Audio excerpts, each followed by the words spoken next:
안녕하세요. 사회보험법 1차 강의를 맡은 김희양 노무사입니다. 오늘은 드디어 본격적으로 저와 함께 사회보험법 수업을 시작하는 날인데요.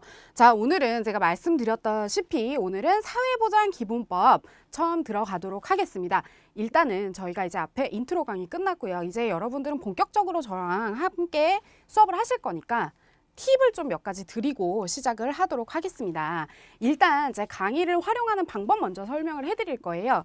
강의를 설명을 할 때, 제 이제 활용을 하실 때 같은 강의를 듣더라도 효과를 좀 많이 내셔야 되잖아요. 그래서 자, 이거 동영상 강의잖아요, 여러분. 동영상 강의이기 때문에 여러분들이 동영상 강의의 이점을 최대한 활용을 하셔야 돼요. 요즘에는 굳이 이제 학원에 가가지고 실강을 들을 필요가 많이 조금 없어지고 있어요. 체력적인 소모도 그렇고요. 여러분께서 동영상 강의를 활용하시는 것 자체가 시간 활용을 본인이 자유롭게 할 수 있다는 거, 그리고 복습을 자유자재로 할 수 있다는 거잖아요. 그래서 팁을 하나를 좀 드릴게요. 일단은 저랑 같이 수업을 들으실 때 한 10분 정도만 투자를 하세요. 수업 시간 빼놓고 앞뒤로 5분 정도 투자를 하셔서, 자, 수업 전에 5분만 투자하셔서 뭘 하느냐, 거창하게 예습하라 이런 소리 안 해요. 거창하게 예습하라는 게 아니고요. 자, 여러분들 앞에 있는 저희 교재 보시면은 그 내용 뒤에 보면 문제들이 있을 거예요. 기출문제 많이도 안 실려 있고요. 좀 풍부하게 물론 당연히 실어놨지만 기출문제집을 우리가 따로 문제풀이로 공부를 할 거고, 자, 간단하게 기출문제를 풀어놨으니까 그거를 풀라고 하는 말이 아니에요, 여러분. 풀라는 말이 아니라 구경만 하세요. 구경을 하라는 게 무슨 말이냐면, 예를 들어서예요. 자, 예를 들어서 우리가 사회보장기본법에 대해서 문제가 나왔어요. 그럼 뒤에 기출문제를 보시면 예를 들어서요. 자, 1번을 보시게 되면 18년도 기출문제가 나와 있죠. 거기에 보시게 되면 사회보장기본법상 내용으로 옳은 것은 있는데, 보기 1번에 중장기 재정추계를 매년 실시한다, 또는 사회보장 수급권은 포기할 수 있다 없다 이런 얘기 나오고요. 또 밑에 보면 사회보장 수급권은 양도할 수 있다 없다 이런 얘기 나오고, 국가와 지방자치단체는 최저보장 수준과 최저임금을 블라블라 이렇게 나와 있잖아요. 이런 식으로 문제가 핵심 단어가 뭐가 있을까? 수급권이라는 게 나오네. 중장기 사회보장 재정 추계가 매년인지 경년인지 이거 좀 문제가 될 수가 있겠네. 이런 식으로 문제를 포인트에 대한 어떤 그런 그 카테고리가 되는 그 기본 단어 있잖아요. 그런 것들을 좀 눈에다가 찍어놓고 오시라는 거예요. 5분 동안. 우리가 슬슬 할 수 있잖아요. 수업 딱 프린트 딱딱 이제 체크하기 전에, 플레이 누르기 전에 사회보장 기본법상 내용으로 옳은 것은 이거 내용에 대한 게 많이 나오네. 사회보장 3번 보니까 수급권이라는 것도 나오네. 4번 보니까는 연도가 중요한가 보다. 5번 봤더니 정의 같은 것들이 문제에 계속 나오네. 사회보험, 공공부조, 사회서비스 이런 것들이 정의가 문제가 나오네. 뒤에 넘어가 보니 위원회 구성도 문제가 나오는구나. 이런 식으로. 여러분들 무슨 느낌이신지 알겠죠? 제가 자세하게 문제를 풀으라는 게 아니에요. 모르는데 OX 문제 풀어봤자 하나도 도움될 게 없어요. 이거는 공부를 하고 나서 나중에 체크하실 때 문제고, 제가 말씀을 드리는 거는 뜬구름 잡는 상태에서 바로 들어가시는 것보다 기출문제가 뭐가 문제가 되는지를 먼저 눈으로 한번 찍고 난 다음에, 그걸 본 다음에 문제를 수업을 딱 들어가면 집중도가 달라져요. 이거는 제가 항상 했던 거고, 특히나 객관식 공부를 할 때는 저는 항상 이렇게 거꾸로학습법이라고 얘기를 해요. 제 나름대로 할 때. 이게 무슨 소리냐면, 저는 이런 거 객관식 풀 때 여러분 어떻게 하냐면, 문제를요 풀지 않아요. 문제를 풀지를 않고, 저는 책 굉장히 더럽게 써요, 여러분. 더럽게 쓰고 1번에 예를 들어서 문제가 있다. 옳지 않은 것은 이렇게 나오면요, 문제에다 X표 칩니다. 옳은 것은 하면 동그라미 치고요. 아는 것은 내어 있고 1, 2, 3, 4 있으면은요, 일단 답에 대해서요, 일단 체크해요, 정답을. 얘 틀렸네. 그럼 나머지 다 맞은 거겠죠? 이렇게 체크하고, 여기 틀렸는데 뭐 틀렸는지에 대해서 적습니다. 그 다음에요, 맞는 지문에 대해서 형광펜으로 키워드만 체크를 했어요. 예를 들어서 재정추계가 경년으로 한다. 그러면 경년에다가 이렇게 형광펜으로 체크를 해놓고요. 이런 식으로 해서 그냥 눈에 바르는 거예요. 그리고 저는 이거 이제 여러분들께서 이제 하나는 그냥 제가 했던 방법을 이제 선배로서 말씀을 드리면, 이런 거 굉장히 중요해요. 시험장 가보면은 이게 정신이 긴장하다 보면 확 이게 자기도 모르게 당연한 건데도 틀려버리는 경우가 있어요. 이런 거 그래서 하라고 하는 거예요. 아는 거, 옳은 거 동그라미 쳐놓고요. 반드시 이렇게 직관적으로 표시를 해놔야지만 나중에 검토를 할 때든 틀릴 때든 이거를 밀려 쓰지 않거나 예를 들어서 아니면 정신이 진짜 확 나가가지고요. 엉뚱한 답을 적어버리는 경우가 실제로 있어요. 저도 그런 경험이 있고. 그래서 반드시 이런 것들을 좀 활용을 하시기를 조금 권해드립니다. 그 다음에 수업 끝나고 5분만 투자하라는 얘기는 뭐냐면 수업 끝나고 나서요. 사회보험법이라는 게 굉장히 휘발성이 강해요. 여러분들이 지금 저랑 강의를 들으셔도 아마 5월 달 되면 뭔가 배웠던 것 같은데 기억은 안 나. 내가 필기를 해놨는데 이게 내 글씨인가? 이런 경우가 굉장히 많아요. 실제로 많기 때문에 수업 끝나고 5분 뒤에 5분 정도에만 오늘 중요하게 했던 것들 제가 색칠을 체크라든지 동그라미를 칠하는 것들이 분명히 있을 거예요. 그거 하나만 눈에다 찍고 책을 덮으시라. 그런 말씀을 좀 드리는 거고요. 그 다음에 마지막으로는 요거는 굉장한 팁입니다, 여러분. 자, 시험 막판의 동강활용법인데 이거는 2차에도 동일하게 적용이 돼요. 제가 법대 출신임에도 불구하고 제가 행정쟁송법을 굉장히 조금 많이 두려워했었어요. 두려워했었는데 공부하기가 싫은 거는 여러분 계속 손이 안 가요. 근데 가장 이제 염두를 해드릴 거는 공부하기 싫은 과목을 가장 집중적으로 파셔야 돼요. 그게 극복이 안 되면 우리 1차 보고 시험 끝낼 거 아니잖아요. 2차 합격이 어렵습니다, 여러분. 한 과목이라도 빵꾸가 나는 과목이 있어서는 안 돼요. 그래서 제가 어떤 방법을 했냐면 이거 1기, 2기, 3기 다 따라갔어요. 다 따라가고 들어갔는데 저도 동강파였습니다. 저도 동영상 강의를 들었었는데 막판에 이거를 한번 몰아서 듣는 거예요. 이미 한번 드러났던 경우는 동영상 강의가 시간이 많이 걸리는 이유는 항상 여러분들 이거 아시죠? 포즈 딱 눌러놓고요. 필기합니다. 행정은 또 필기도 많으니까 필기를 막 하세요. 다시 플레이 해놓고 이러면 결국은 실강 따라가는 것보다 시간이 1.3배에서 긴 경우에는 1.5배까지 걸리는 경우가 있어요. 근데 이런 경우를 한번 이제 더 막판에는 시기적으로 집중이 되기도 하고 이걸 막판에 동강을 예를 들어서 1기 자체는 뭐 취사 선택이시고요. 저는 2기하고 3기를 한 번 더 돌렸어요. 막판에. 시간을 하면서 이거는 그러면 제가 이미 필기 한 번 다 되어 있고요. 이해를 하려고 굉장히 노력을 하는 와중에 듣는 거기 때문에 집중도와 흡수력이 다르더라고요. 그래서 제가 실제로 요거를 막판에 시험 한 2주 정도 앞두고 단거나 해놓고 요거를 굉장히 빨리빨리 동영상을 돌리면서 복습을 했었던 기억이 있고요. 이게 딱 되니까는 법조문 보면서 집중적으로 복습을 했더니 이게 회독수가 올라가는 효과가 있고요. 결국 최종 시험에서 굉장히 큰 효과를 봤어요. 그래서 여러분들도 사회보험법도 마찬가지예요. 기본 강의 다 듣고 나서 우리 OX 강의, 그러니까 좀 문제풀이 강의 들을 거고요. 막판에 파이널 강의 들을 건데요. 그렇게 강의가 들어가게 되면 마지막에 마음이 불안하다 싶으면 혼자 보면 진도 못 빼는 경우가 있어요. 그러면 들었던 강의를 다시 한번 빠르게 듣는 거는 이미 필기 다 돼 있고 한 번 본 거기 때문에 굉장히 진도가 빨리 나갈 수 있거든요. 이거 강력하게 추천을 드립니다. 그래서 이거는 제가 이제 개인적으로 드리는 강의 활용 방법에 대한 팁이었어요. 그래서 여러분들이 이거를 조금 활용을 하시기를 좀 바라고요. 그리고 저는 책 더럽게 쓴다고 했잖아요, 여러분들. 그 형광펜 혹시 쓰시나요? 형광펜 같은 경우도 제가 색깔을 강요하는 건 아니에요. 그런데 제가 했던 방법을 하나를 말씀을 드리면 저는 요거를 이제 형광펜 책을 굉장히 많이 했는데 제가 틀렸던 지문 있잖아요. 틀린 지문은 분홍 색깔 형광펜을 썼고요. 그리고 요거는 이제 나중에 아는 거고 기출에서 나온 거나 아니면 반드시 나올 것 같은 경우는 다른 색깔을 썼어요. 저는 이제 하늘색을 썼는데요. 요거는 하시기 나름이세요. 저는 3가지 정도를 썼어요.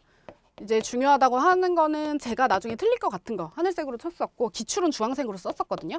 근데 이거는 그냥 제가 하는 거지 반드시 하라고 말씀드리는 거는 아니에요. 근데 이게 무슨 효과가 있냐면 나중에 복습하실 때 시간을 굉장히 단축이 되고요. 직관적으로 학습을 하실 수가 있어요. 제가 형광펜 눈에 발라놓는다라는 얘기를 많이 하는데 객관식을 할 때는 마지막에 막판에 10분 전에 딱 들어갈 게 중요하잖아요. 10분 전에 딱 들어갈 때 형광펜으로 하면 눈에 확 들어오잖아요. 그러니까 저도 지금 제 페이지에다가 형광펜으로 다 체크를 해놨는데 나중에 이게 가장 중요해요. 다른 것보다 틀린 데서 또 틀려요, 여러분. 뇌가 관성이 있기 때문에 틀린 데에서 반드시 또 틀립니다. 그러면 틀린 거는 적어도 저는 색깔을 좀 다르게 해서 나중에 제가 복습을 할 때 다른 건 다 지나더라도 분홍색은 한 번 더 빠르게 볼 수 있도록 그렇게 활용을 했기 때문에요. 이 색깔 표시 같은 것들은 본인이 이제 쓰시고 있으면 쓰시는 거를 활용을 하시고 반드시 좀 차별화 하셔가지고 좀 효과적으로 학습을 하시는데 좀 도구로 이용을 하셨으면 좋겠어요. 그래서 요거는 제가 높아심에서 잔소리를 수업 전에 한번 해드렸고요. 이제 본격적으로 우리 사회보험 징수법 들어가도록 하겠습니다. 자, 보시게 되면 자, 저는 수업 방식이 항상 이래요. 큰 그림 먼저 들어가고요. 뭐가 중요한지 먼저 공부를 한 다음에 그 다음에 개괄적으로 학습을 들어갈 거예요. 자, 사회보험 징수법이라고 전혀 처음 들어보시는 분들도 많을 거고요. 분명히 법대생이 아니신 분들은 법에 대한 개념도 아예 없으실 거고요. 민법을 공부를 안 하셨다 그러면 더더군다나 모르시겠죠. 그거를 다 감안을 하고 들어가야 되기 때문에 일단은 내용이 조금 어렵더라도 생소하더라도 일단은 처음은 1회독은 그냥 따라오셔야 돼요. 따라오시고 나서 회독수를 늘리다 보면 아, 저게 저 소리였구나 라는 게 뒤에 가서 이해가 되실 수도 있어요. 일단은 믿고. 자, 어렵거나 이해가 안 되는 경우는 체크 표시만 하시고 일단은 넘어가고 따라오세요. 자, 사회보장 기본법 들어갈 건데요. 키포인트 먼저 들어가도록 하겠습니다. 키포인트라고 하는 거는 제가 과목에다가요. 처음에 들어갈 때 우리 6가지 카테고리로 나뉘어져 있다고 했잖아요. 징수법, 또 뭐 있었죠? 고용보험법, 산재보험법, 요 고용산재에 대한 징수법 나오고요. 요 사회보장 기본법이었어요. 제일 처음에 나온 거는. 그 다음에 나머지 국민연금 건강보험 이렇게 있잖아요. 그 6가지가 들어가는 챕터가 나뉠 때마다 제가 어떤 포인트, 어떤 개념을 좀 집중해서 공부를 하셔야 된다라는 거를 먼저 짚어드릴 거예요. 예를 들어서 이런 식이에요. 자, 처음에 우리가 사회보장 기본법에 들어가게 되면 자, 이게 나와요. 가장 큰 법조문에는 1조부터 우리가 쭉 나오게 되는데 1조에는 목적이 나오고요. 보통 2, 3조 내에 정의라는 개념 정의가 나오거든요. 그래서 그것들은 반드시 중요해요. 여러분들이 이제 이 개념에 대해서 모르고 있기 때문에 그거 항상 이렇게 가로를 파요. 이런 개념을 갖다 설명하고 여기에 해당되는 게 무슨 내용인지 이런 것들을 가장 기초적인 문제겠죠. 이런 것들이 문제로 많이 나오기 때문에 이제 그런 게 들어간다라는 의미에서 제가 2번째 줄에다가 사회보장 각 개념정의 법 제3조라고 적어놓은 거예요. 자, 1번 먼저 보시면은 이게 뭐예요? 국가지방단체를 왜 써놨어? 이거는요. 누가 책임의 주체인가? 책임의 주체를 묻는 문제가 굉장히 많이 나옵니다. 예를 들어서요. 문제가 나올 때 기출문제 보시면은 잠깐 구경만 하면 우리가 보시게 되면 자, 뒤에서 보면은 자, 그냥 1번 바로 볼게요. 1번에 보시면 문제 1번 보기 1번에 보시면은 국가는 중장기 사회보장 재정 추계를 매년 실시하고 공표해야 된다. 이렇게 나와 있잖아요. 이걸 함정을 이렇게 팝니다. 국가와 지방자치단체는 이렇게 파고요. 5번 같은 경우도 보시면 국가와 지방자치단체는 최저보장과 뭐 어쩌고저쩌고 나와 있는데 이거를 국가는 이렇게 해서 파요. 그래서 그렇게 되면 우리가 조문이 나올 때 여기 조문에 다 나와 있고 체크를 해드릴 거예요. 체크해드릴 거긴 한데 여기 나와 있을 때 국가랑 지방자치단체가 도대체 어떤 책임을 하는지 우리가 더 중요한 거는 이거예요. 국가만 책임을 지는 경우가 굉장히 함정 지문으로 많이 나옵니다. 섞어서 막 내거든요. 어떤 거는 국가, 지자체 둘 다 넣기도 하고요. 요거는 이해를 하시면 돼요. 물론 뒤에는 암기하셔야겠지만 이해를 시켜드릴 거예요. 그래서 각각 국가랑 지방자치단체가 각각의 어떤 책임의 주체를 가지고 있는지 그거를 공부를 할 거고요. 그 다음에는 우리가 사회보장기본법이라는 법을 처음 배우는 거잖아요. 그렇기 때문에 이 사회보장기본법에서 각각에 대한 개념 정의를 뭘 어떻게 하고 있는지 예를 들어서 사회보장은 무엇인지 사회보장이 저는 보부상으로 외웠었거든요. 사회보험 그쵸? 그 다음에 공공부조 그 다음에 사회서비스 이렇게 나눠져 있어요. 그래서 저는 그 사회보장이라는 거 그냥 보부상 이렇게 해서 외웠었어요. 이거 뭐 의미는 없는 건데 항상 저 두 문자를 많이 땄거든요. 그래서 사회보험, 공공부조에서 보부상, 그래서 서비스에서 그냥 상 이렇게 해서 땄었거든요. 그래서 보부상 이렇게 외웠었는데 이 사회보장 안에 각 개념이 사회보험은 무슨 의미인지 공공부조라는 건 무슨 의미인지 각각의 개념 정의에 대해서 우리가 배울 거고요. 요거는요. 한 번만 들어두면 절대 틀리지 않아요. 사회보장 수급권이라는 건데 수급권, 받을 권리 사회보장 급여를 받을 권리를 수급권이라고 우리가 얘기를 합니다. 이 수급권은 언제 생기는지 또는 포기가 가능한 건지 포기는 어떤 식으로 해야 되는 건지 이런 것들에 대해서 간단하게 배울 거고요. 그 다음에 우리가 사회보험법은 25문제를 내야 되기 때문에 이 위원회라든지 뒤에 이제 고용보험, 산재보험 나오게 되면 근로복지공단이나 아니면 산재보험은 질병판정위원회 이런 것들 많이 나오거든요. 각 단체들. 이 단체에 대한 내용이 안 나올 수가 없어요. 객관식 시험의 특징이다 보니까. 그래서 사회보장위원회는 도대체 누가 위원장이 되고 누가 부위원장이 되고 임기는 몇 년이고 몇 명이 하고 어떤 상황에 대해서 심의를 하는 건가 그런 것들에 대해서 우리가 배워볼 거예요. 그리고 자 됐으면은, 자, 여기까지 했으면은, 자, 사회보장제도의 비용 부담은 그러면 누가 하냐? 요거랑 연결되는 거예요. 비용 부담에서 누가 하는지, 제도 운영은 어떻게 되는지, 그 다음에 사회보장 체계, 계획 수립은 어떻게 들어가는지, 요런 것들에 대해서 중점적으로 우리가 공부를 할 거고요. 여기는 우리가 교재 보시면은 교재가 한 8쪽인가 밖에 안 돼요. 제가 봤을 때. 그렇게밖에 안 되는데, 지금 총 한 5장, 6장 정도 되거든요. 근데 이거는 기본적으로 다 알고 계셔야 돼요. 왜냐면 다른 거는 괜찮은데 다른 거는 양이 많아요. 양이 많은데 얘는 양이 얼마 안 되는데 여기서 세 문제가 나옵니다, 여러분. 반드시 다 아셔야겠죠. 그래서 요런 키포인트들이 있으니까 요런 것들을 중심으로 해서 우리가 공부를 하겠구나라고 생각을 하시고 넘어가시면 됩니다. 자, 그러면 요거요. 필기하지 마세요, 여러분. 제가 필기를 하라거나 그렇게 이건 중요합니다라는 것만 하시고요. 요거는 개념의 이해를 돕기 위해서 제가 살짝 실어 놓은 거예요. 자, 우리가요. 좀 공부를 해볼게요. 자, 왜 이거를 연역을 해놨냐? 쓸데없는데 왜 해놨냐? 이유가 있어요, 여러분. 처음에 들어온 게요. 우리 법이 사회보장기본법이라는 이름으로 들어온 거는 얼마 안 됐어요. 얼마 안 됐고 처음에 우리가 1963년도에 이게 7개 조문으로 들어왔습니다. 자, 우리가 국가의 복지제도를 논하는데 조문이 달랑 7개밖에 없어요. 7개밖에 없다는 건 뭐냐면 63년도잖아요. 그렇죠? 그렇기 때문에 되게 굉장히 형식적이고요. 명목상에 지나지 않는 그런 권리에 불과했습니다. 자, 그런데요. 이 법이 1995년에 들어가게 되면서 이제 우리가 사회보장기본법이 제정이 되게 됩니다. 이게 바로 법으로 딱 들어왔고요. 자, 다 뛰어넘고 2005년에요. 우리가 사회보장심의위원회가 있어요. 있는데 여기서 이제 나온 거는 여기도 있기는 했어요. 있긴 했는데 제가 이걸 왜 적어놨냐면 자, 사회보장심의위원회를 관할하는 그 부처가요. 보건복지부에서 국무총리 소속으로 변경이 됩니다. 이게 무슨 의미가 있냐면 예전에는 이런 명목상 어떻게 보면 국가의 지침 시책이라고 볼 수 있었던 나아가야 할 방향 제시에 불과했던 것이라면 이제는 국무총리 소속으로 격상을 시킨 거예요. 그만큼 사회보장 기본 제도가 중요해졌다. 케어의 필요성이 좀 더 증대됐다라는 의미에서 우리가 보건복지부에서 국무총리 소속으로 부서를 격상시키게 됩니다. 이 사회보장심의위원회라는 위원회를요. 자, 이렇게 됐고 그 다음에 이제 이 이명박 정부 때요. 이 법이 전부 개정이 됩니다. 전부 개정이 되면서요. 그 여러분들이 이제 실무를 하시게 되면 법제처에 굉장히 많이 들어가실 거예요. 국가법령정보센터라고 하는 데 많이 들어가실 건데 거기에 이제 법을 찾게 되면 연역이라든지 조문의 3단 체계 같은 거 나오고요. 재개정 이유라고까지 나와 있어요. 거기를 보시게 되면 이런 말이 나와요. 들어갈 때 전부 개정을 할 때 그 의미가 뭐냐면 우리가 예전에는요. 이 법 이전에는 어떤 계획에 대한 거가 전혀 없었어요. 그러니까 예를 들어서 이 법은 있는데 이 법을 어떻게 실질적으로 어떤 계획을 세워서 어떻게 운영을 하고 어떻게 제도가 이루어지고 라는 세세한 규정이 없었기 때문에 2012년에 전부 개정을 하면서 우리가 통합적 운영을 위해서 새로운 중장기 사회보장 정책을 갖다가 우리가 도입하기 위해서 이걸 전면 개정을 했고 복지국가 또는 정책 기본 방향 등을 도입하게 되었습니다.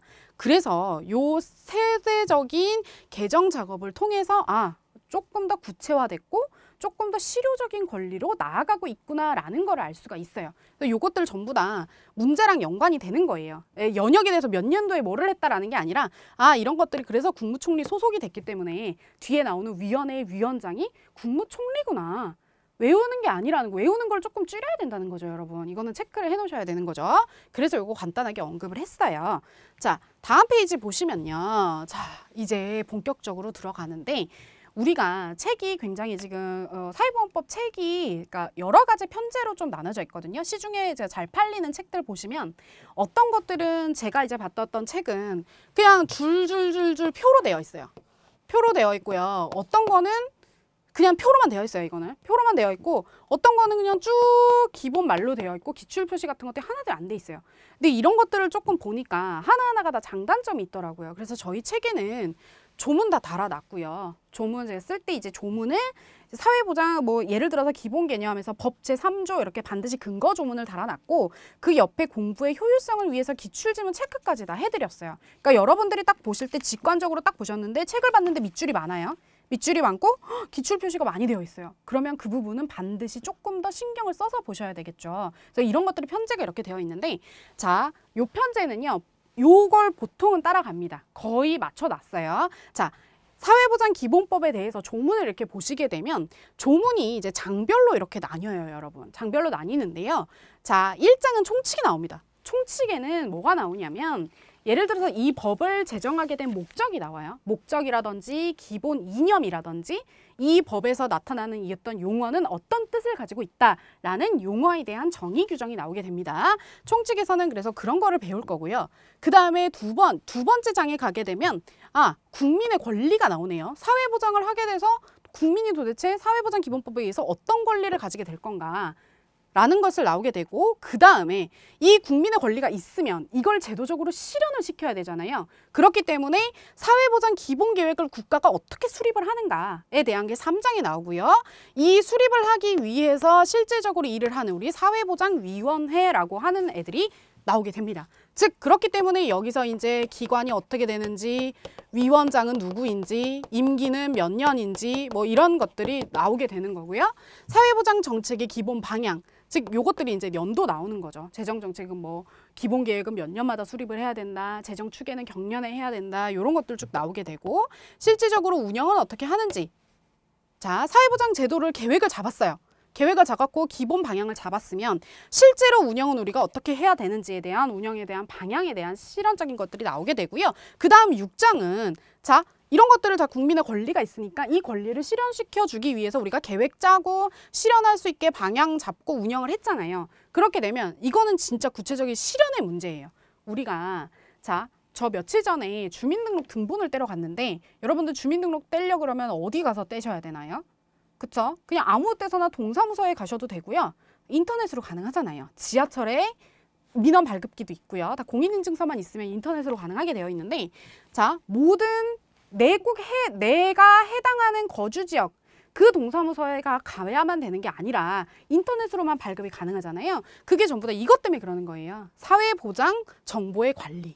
이게 여러분들 그냥 되게 선언적인 규정이라고 생각하실 수 있는데 여기에 문제 많이 나와요. 관리는 뭐 전자적으로 하도록 노력해야 된다라든지, 아니면 정보의 연계라든지, 정보를 주고받을 수 있는 그 정보 제공의 범위라든지 이런 것들에 대해서 공부를 하게 됩니다. 보칙은 넘어가도록 할게요. 이거는 장에 대한 편면을 이제 나타낸 거니까요. 이게 간단하게는 이런 식으로 사회보장기본법이 구성이 되어 있습니다. 자, 그러면 오늘은 본격적으로요, 총칙에 대해서 먼저 들어가 보도록 하겠습니다.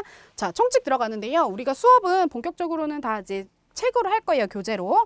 자, 교재로 들어가시는데 사회보장기본법의 개요라고 나와 있습니다. 개요라고 나와 있는 거는 다른 거는 괜찮아요. 다른 거는 괜찮은데 여기서 보면 이 사회보장기본법이라는 거는 자, 우리가 그 복지제도에 관해서 여러 가지 법들이 있잖아요. 복지제도에 관해서 관계부처에서 시행령으로 낼 수도 있고요. 장관이 낼 수도 있고요. 이런 것들이 다 행정령 같은 것들이 다 있는데, 이런 복지제도에 관한 모든 제도들의 모법이라고 보시면 돼요. 가장 기본적인 법을 사회보장기본법이 가지고 있구나라는 게 나오고요. 이 법이 법제 4조에 나와 있어요. 법제 4조에 보시게 되면 이 전체에 보시게 되면은 여기는 교재에는 4조를 일부러 실어놓지는 않았는데 4조에 보시게 되면은 이 법에 부합하도록 해야 된다라는 말이 나오거든요. 조문에 대해 보면은. 그래서 각각의 그런 국가의 이런 복지제도나 사회보장 제도들은 이 사회보장기본법의 범주에서 어긋나지 않도록 통합 연계되도록 관리가 돼야 된다라는 조문이 그러한 의미에서 나온 거예요. 자, 그래서 보시게 되면은 사회보장법이라는 거는 소득보장과 의료보상을 중심으로 되어 있고요. 가장 이 모법이 되고 있다라고 보시면 됩니다. 자, 주요 내용 바로 보실게요. 자, 총설 보시면은 목적과 기본 이념이 나옵니다.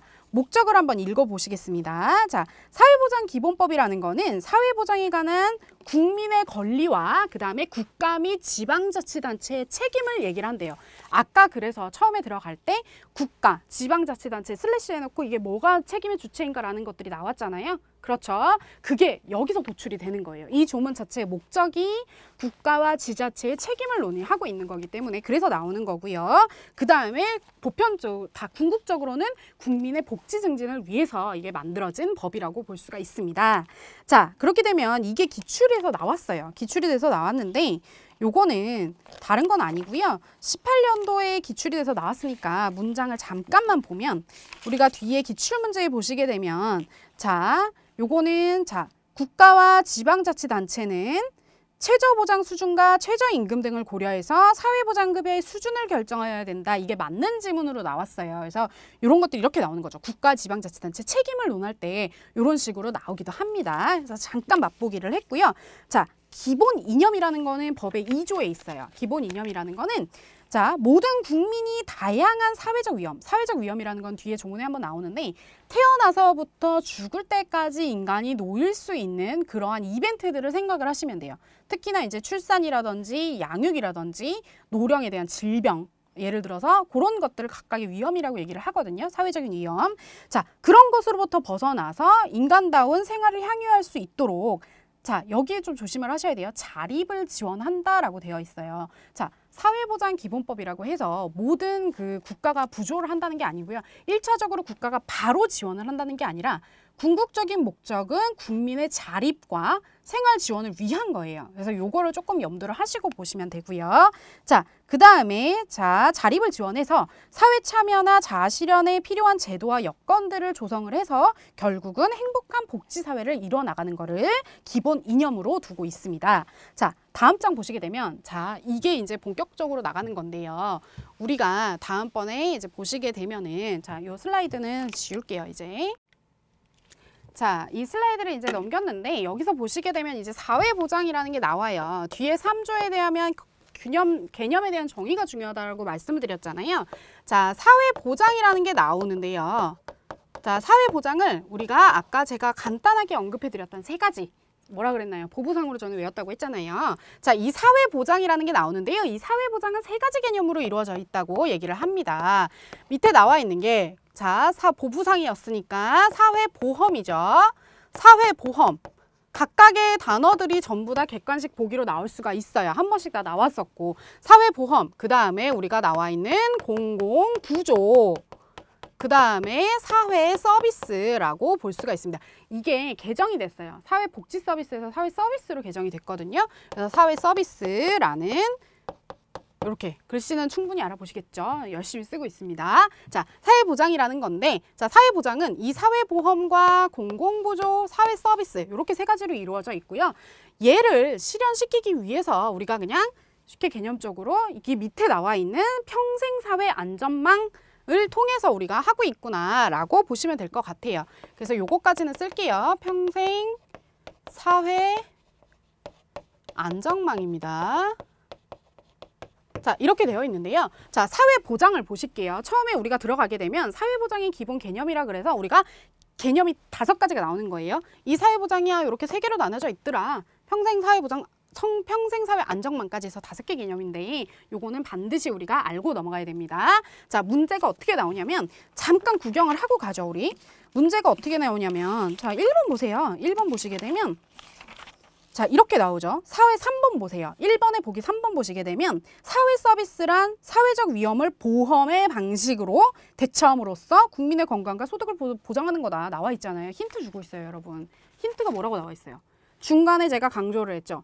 그쵸? 보험의 방식으로 대처한다. 그러니까 이 앞에는 뭐예요? 사회 서비스가 아니고 사회보험. 즉 이게 들어가는 거예요. 그러니까 결국은 여기 3개 있는 개념들을 다 알아야겠죠. 이런 식으로도 나오고요. 그 뒤에 기출문제 보시게 되면요. 5번 보실게요. 5번 보시게 되면 나오죠. 사회보장이란 출산, 양육 뭐라고 되어 있는데 가로를 딱 3개가 나왔죠. 안 읽어도 뭐예요, 우리가.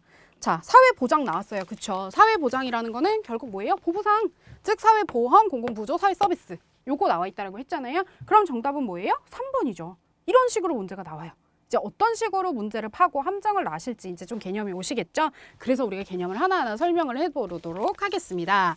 사회보장이라는 거는요, 우리가 개념까지만 이제 여기까지 공부를 하고 다음 시간에 배울 건데, 자, 사회보험이라고 하는 애는 결국 다양한 위험을 갖다가요, 어떤 방식으로 대처를 해요?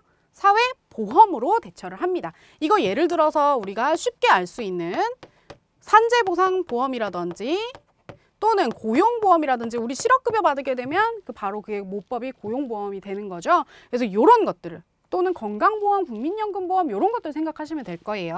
그다음 공공부조라고 하는 거는 자, 부조라고 하는 거는 도와준다라는 의미잖아요. 이거는 쉽게 얘기를 하면 우리가 생계가 어렵거나 그런 조금 생활이 어려우신 그런 분들 좀 도와주는 서비스라는 개념으로 이해를 하시면 돼요. 공공부조에 대한 거를 잠시 읽어보도록 하겠습니다.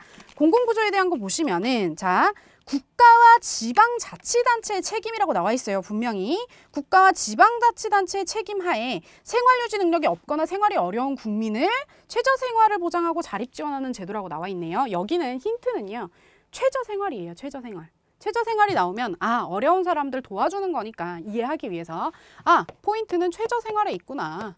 최저생활 나오면은 우리가 공공부조로 연결이 되는구나 라고 이해를 하시고 넘어가면 되고, 여기 책임은 국가하고 지방자치단체 나옵니다. 제가 나중에 마지막에 정리해 드릴 거예요. 국가가 책임지는 것만 외우시면 돼요. 정확하게 4개 있거든요. 그거 외우면 나머지는 섞어서 하니까 이해하기 쉬우실 거예요. 일단 요거는 공공부조는 생활, 최저생활 어려운 분들한테 도와주는 게 공공부조 개념이구나. 그러면 사회 서비스라는 거는 뭐냐면, 사회 서비스 읽어보겠습니다. 자, 국가, 지자체 및 여기 뭐가 나와요? 민간 부분에 도움이 필요한 모든 국민에게 보건, 복지, 교육, 고용, 요런 등등등의 분야에서 인간다운 생활 보장하고 상담, 재활 서비스, 돌봄 요런 것들 나오죠. 즉 얘네는 뭐냐면 얘네들이요. 사회보험이랑 공공부조는 결국은 얘네는 금전적인 것들이 들어가는 거예요. 그런데 사회 서비스라는 거는 그 밑에 나와 있듯이 민간 부분도 들어가고요. 그 다음에 정보 제공이나 재활, 돌봄 이런 거 들어가는 사회 참여 지원 등을 통해서 국민 삶의 향상을 통하는 거죠. 그런 서비스 제공을 얘기를 하는 건데요. 이게 바로 우리가 쉽게 예를 들어서 이제 아이 있으신 분들은 아실 거예요. 조카나 있으시면 우리 아이 돌보미 선생님 보통 우리 정부에서 센터 같은 데서 많이 하시는 거거든요. 국가의 보건복지부 산하에 있는 여가부 산하에 있는 건강지원센터 각각 지역에 있게 되어 있어요. 그래서 그 지역과 연계되어 있는 아이돌봄 서비스라든지 앞으로 추후 입법이 될 치매 서비스라든지 아니면 복지관 이런 것들 생각하시면 이거는 비금전적인 요거는 필기하실 건 아니고요. 비금전적인 요런 성격의 사회 서비스를 제공하는 거를 얘기를 하는구나. 그래서 사회보장은 요런 것들로 다 이루어져 있구나라고 이해를 하시면 되고요. 평생사회 안정망이라는 거는 그래요. 이거 보통 나오면 평생이라는 게 나오니까 핵심적으로 여기에 생애 주기가 나옵니다. 생애 주기가 나오면 이제 평생사회 안정망 얘기하는 거구나 이해를 하시면 돼요. 읽어보시면 평생사회 안정망이라는 거는 생애 주기에 걸쳐서 보편적으로 충족되어야 될 그럴 욕구들, 기본 욕구하고 특수 욕구들이 있는데요. 기본 욕구라는 거는 이걸 구체적으로 아실 필요는 없고 기본 욕구하고 특수 욕구를 동시에 이제 고려를 한다라고 되어 있는데, 예를 들어서요. 특수 욕구라는 거는 예를 들어서 이제 출산을 했다든지 자녀 양육할 시기가 왔다. 그러면 이거에 대해서 보조해주는 각종 지원 제도들이 있잖아요. 예를 들어서 고운맘 카드라든지 아니면은 출산 육아휴직 급여 같은 것, 요런 것들, 즉 생애 주기에 따라서 이때 그 시기가 오면 특수한 이런 서비스를 제공을 한다든지 요런 것들을 이해를 하시면 되겠어요. 이런 것들을 다 개념적으로 이해를 하시면 될 것 같고, 오늘은 사회보장의 기본 개념까지 공부를 했고요. 다음 시간에는 우리가 사회보장 정책의 기본 방향이라든지 그 뒤에 계획 수립이나 운영에 대해서 정확하고 자세하게 더 공부를 하도록 하겠습니다. 감사합니다.